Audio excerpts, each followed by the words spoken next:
Saudari dan saudari yang terkasih, hari ini kita merayakan, memperingati hidup dan jasa dari Santo Markus, pengarang Injil. Orangnya asalnya dari kota Yerusalem. Rupa-rupanya orang tuanya dekat pada Yesus, sehingga jangan heran bahwa rumah orang tua Markus dipilih oleh Yesus untuk mengadakan perjamuan terakhir,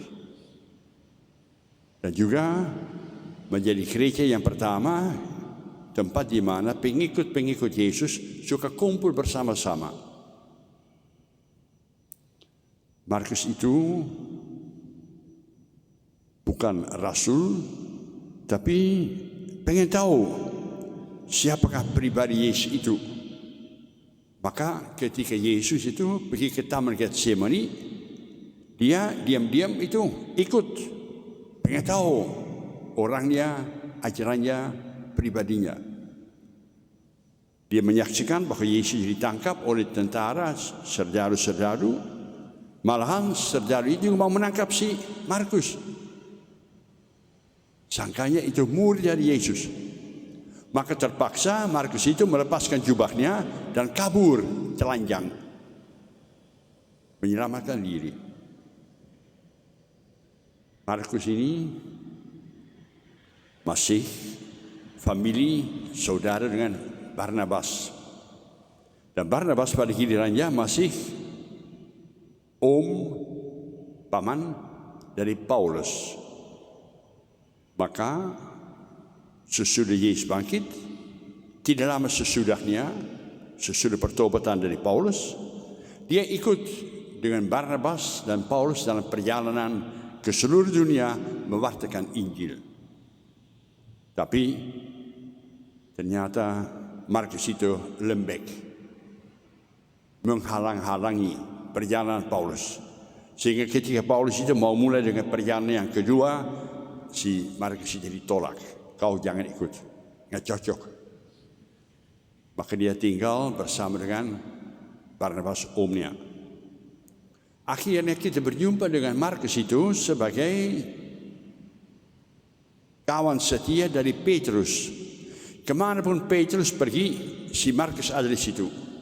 Dan apa yang diwartakan oleh Petrus ditangkap dengan baik-baik itu, malahan di kemudian hari dicatat.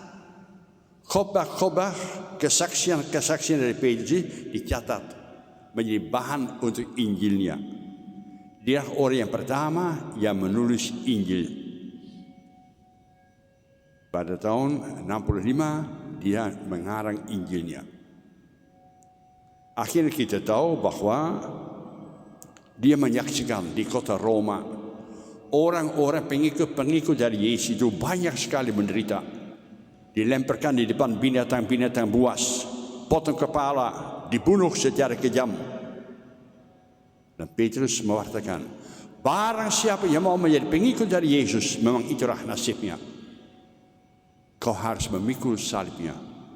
Kau harus menyangkal dunia dengan segala kekejaman.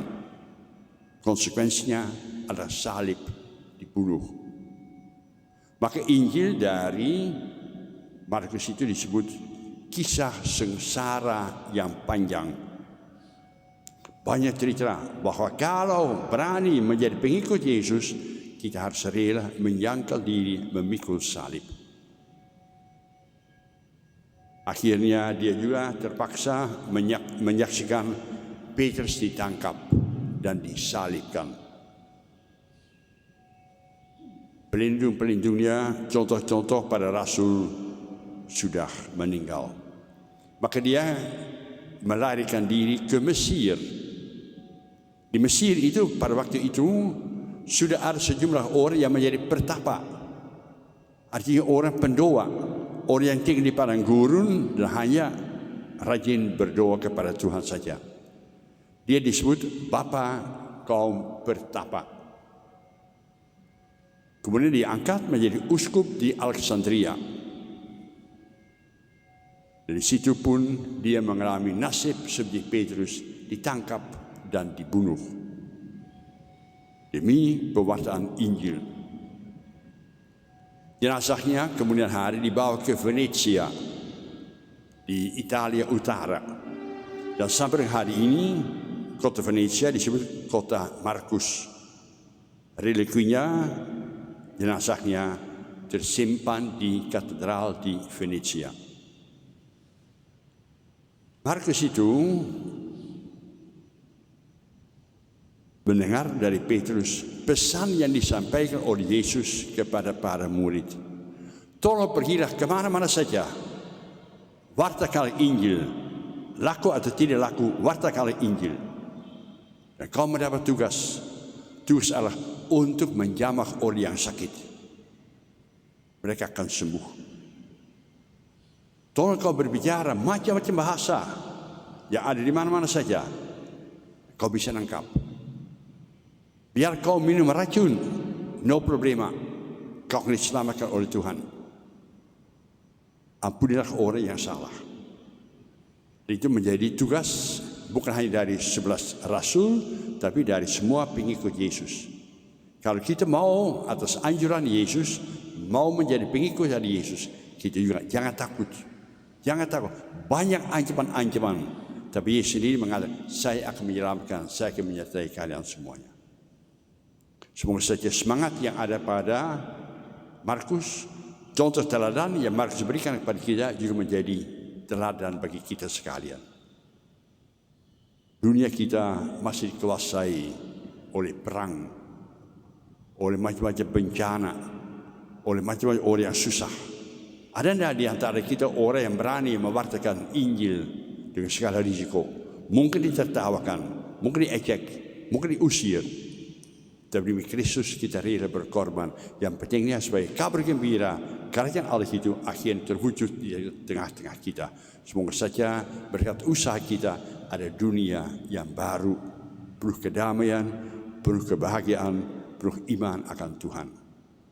Dan kita ingat, beriman akan Tuhan, mengadakan mujizat atas nama Tuhan, dan disalibkan, berkorban demi perkara Tuhan, itu adalah 3 hal yang sering kali muncul bersama-sama.